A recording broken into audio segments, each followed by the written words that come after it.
அன்பானவர்களே, அன்பு வணக்கங்கள். ஒருவர் இறந்தவுடன் அவருடைய ஆன்மா அவருடைய உடலை விட்டு வெளியே வந்து விடுகிறது. சூக்கும உடலும் காரண உடலும்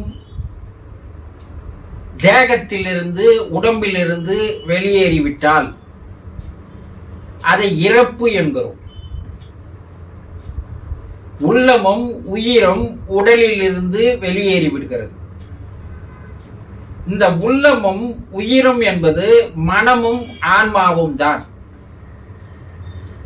ஒரு நாணயத்தின் இரு பக்கங்கள் போல மனம் ஆன்மா இவை இரண்டும் சேர்ந்துதான் இந்த உடலில் இருந்து தேகத்திலிருந்து வெளியேறிவிட்டால் இறப்பு என்கிறோம், மரணம் என்கிறோம். இந்த ஆன்மாவானது வெளியேறி அந்த உடலில் இருந்து மேலே 8 அடி உயரத்தில் நிற்கிறது. ஏனென்றால் பல ஆண்டுகள் அந்த உடலிலே வாழ்ந்து விட்டது. அந்த உடலின் மீது பற்று வைத்து விட்டது. அதிலிருந்து வெளியேறி செல்வதற்கு உடனடியாக அதற்கு மனம் இடம் தரவில்லை. ஆதலால் அந்த உடலிலேயே மறுபடியும் புகுந்து விட முடியுமா என்று பல்வேறு முயற்சிகளை செய்கிறது. ஆனால் உடல் அதற்கு இடம் தருவதில்லை. ஏன்னா உடல் தளர்ந்து போய்விட்டது. அதனால் உடல் இடம் தர முடியாததால் அது மேலே 8 அடி உயரத்தில் நின்று கொண்டிருக்கிறது. இந்த ஆன்மா 24 மணி நேரத்தில் நாம் அந்த உடலை 24 மணி நேரம் நம்முடைய வீட்டில் வைத்திருக்க வேண்டும். பல ஆண்டுகள் வாழ்ந்தது அந்த உடல் அந்த வீட்டில் இல்லையா? பல பேரோடு பழகியது, பாசம் காட்டியது, அன்பு காட்டியது, நேசம் காண்பித்தது. திடீரென்று அந்த வீட்டை விட்டு வெளியேறாது.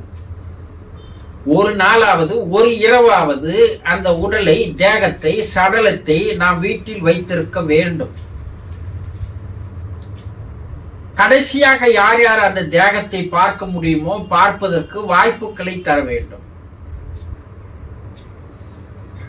அப்போ அந்த ஆன்மா என்ன செய்கிறது என்றால், அந்த 24 மணி நேரத்தில் உடனேயே ஒரு மறுபிறப்பு எடுத்துவிட முடியுமா என்று முயற்சி செய்கிறது.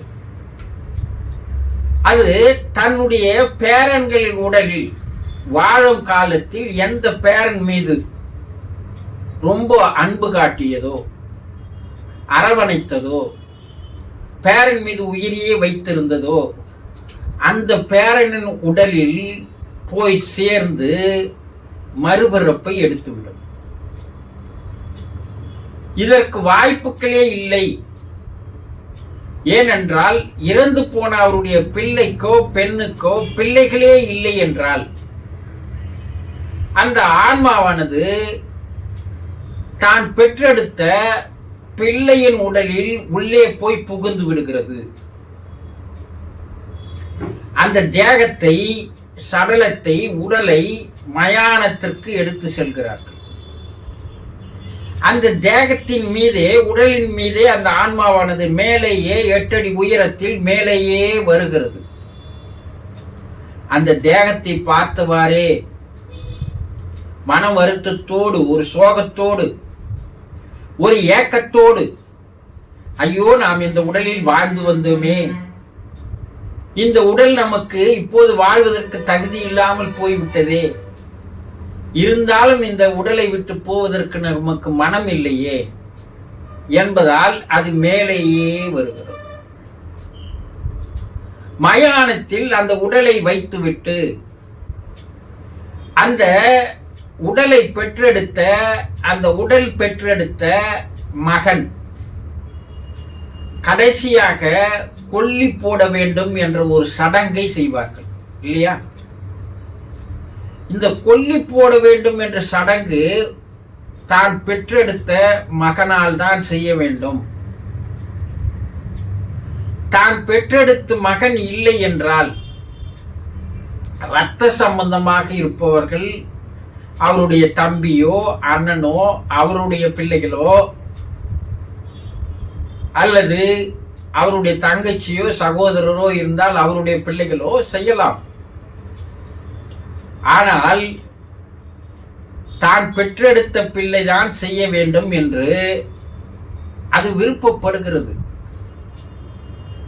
அப்படி விருப்பப்படும் போது தன்னுடைய பிள்ளை தன்னுடைய சடலத்திற்கு அந்த சடங்குகளை செய்யும் போது மேலே இருந்து பார்த்து கொண்டிருக்கின்ற அந்த ஆன்மாவானது தன்னுடைய மகனின் உடலில் வந்து சேர்ந்து சில காலம் வாழ்வதற்காக உடனேயே ஒரு பிறப்பை எடுத்து விடுகிறது. எப்படி அது தன்னுடைய மகனின் உடலில் வந்து சேர்கிறது என்றால், கொல்லி போடுகின்ற மகன் மேலாடை எதுவும் அணிந்து கொள்ளாமல் வெற்று உடலோடு, வெறும் உடலோடு கீழே மட்டும் ஆடை அணிந்து கொண்டிருப்பான். அவனுடைய தோளின் மீது வெட்டியான் ஒரு மண் பானையை, நீர் நிரம்பிய ஒரு மண் பானையை அவனுடைய தோளின் மீது வைத்து அந்த மண்பானையை பிடித்தபடி அந்த மகன் 3 சுற்று அந்த தன்னுடைய தகப்பனாருடைய சடலத்தை, உடலை, தேகத்தை சுற்றி வர வேண்டும். இப்ப இந்த ஆன்மா என்ன செய்யும் என்றால், அந்த மண்பானைக்குள் இருக்கின்ற தண்ணீருக்குள் வந்து கலந்துவிடும். பின்பு அந்த மகன் அந்த 3 சுற்று சுற்றி வருகின்ற வேளையில் வெட்டியானவர்கள் அந்த வெட்டுக்கத்தி மூலமாக அந்த மண்பானையை ஒரு சுற்றுக்கு ஒரு துளை என்று அந்த மண்பானையில் துளையிடுவான் வெட்டுக்கத்தியின் மூலமாக. அப்போது அந்த துளை வழியாக நீரானது, மண்பானையில் இருக்கின்ற நீரானது அவனுடைய முதுகு வழியாக கீழே ஒழுகி போகும். அப்படி ஒழுகி போகின்ற நேரத்தில் அந்த நீரில் கலந்திருக்கின்ற அந்த ஆன்மாவானது மகனுடைய முதுகு வழியாக அந்த நீர் இறங்கி கீழே போகும்போது அந்த மகனுடைய முதுகு தண்டின் மூலமாக உள்ளே போய் தன்னுடைய ஆன்மாவை மகனின் உடலில் புகுத்தி விடுகிறது. 3 சுற்றுகளில் இந்த நிகழ்வு நடைபெற்று விடுகிறது. கடைசியாக இருக்கின்ற அந்த காலிப்பானையில் இருக்கின்ற அந்த நீரையோ அந்த காலிப்பானையோ அவன் போட்டு உடைத்து விட வேண்டும். இந்த 3 சுற்று 3 துளை வெட்டுக்கத்தின் மூலமாக இடும்போது அந்த 3 துளையின் வழியாக வருகின்ற நீரானது அவனுடைய முதுகுத்தண்டின் வழியாக கீழே நோக்கி இறங்கி செல்லும் போது அந்த ஆன்மாவானது ஏதாவது ஒரு சுற்றில் அந்த மகனுடைய முதுகு தண்டில் உள்ளே போய் தன்னுடைய உடலை, அந்த ஆன்மாவை, ஆவியை புகுத்தி விடுகிறது, புகுந்து விடுகிறது. இப்ப இந்த தந்தையார் அந்த 24 மணி நேரத்தில் ஒன்று பேரனின் உடலில் புகுந்து விடுவார், மீதி காலம் அந்த பேரனின் உடலை கருவியாக்கி கொண்டு, வாகனமாக்கி கொண்டு அவர் வாழ்வார்.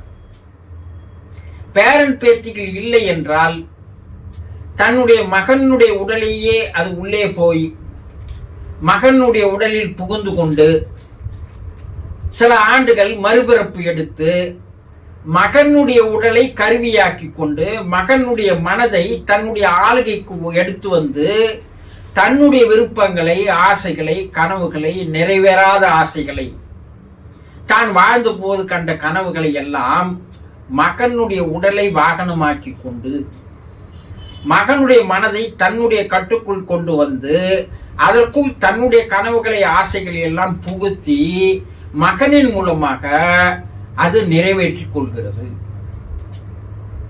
இப்படி ஒரு ஆன்மா இறந்து போனால் 24 மணி நேரத்தில் அந்த தேகம் மண்ணில் புதைப்பதற்கு முன்னால், எரித்து போவதற்கு முன்னால் அது ஒன்று பேரனின் உடலில் புகுந்து அந்த பேரனின் உடலை கருவியாக்கி கொண்டு வாழ்கிறது, அல்லது மகனின் உடலில் உள்ளே புகுந்து மகனின் உடலை, மனதை கருவியாக்கி தனக்கு கட்டுப்படுத்திக் கொண்டு ஒரு புது பிறவி எடுத்துக்கொண்டு மீதி காலங்களில் தான் ஆசைப்பட்ட ஆசைகளை எல்லாம் கனவுகளை எல்லாம் மகனை வைத்துக் கொண்டு நிறைவேற்றிக் கொள்கிறது.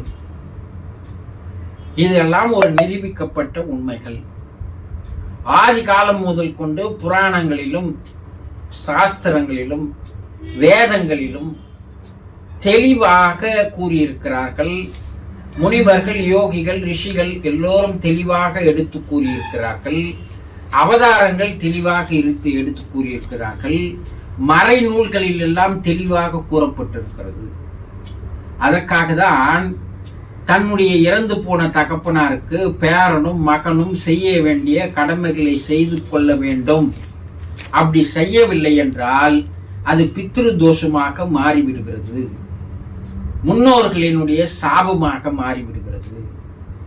இந்த சாபம் தாங்க முடியாத துன்பங்களையும் துயரங்களையும் கஷ்டங்களையும் பிரச்சனைகளையும் உடல்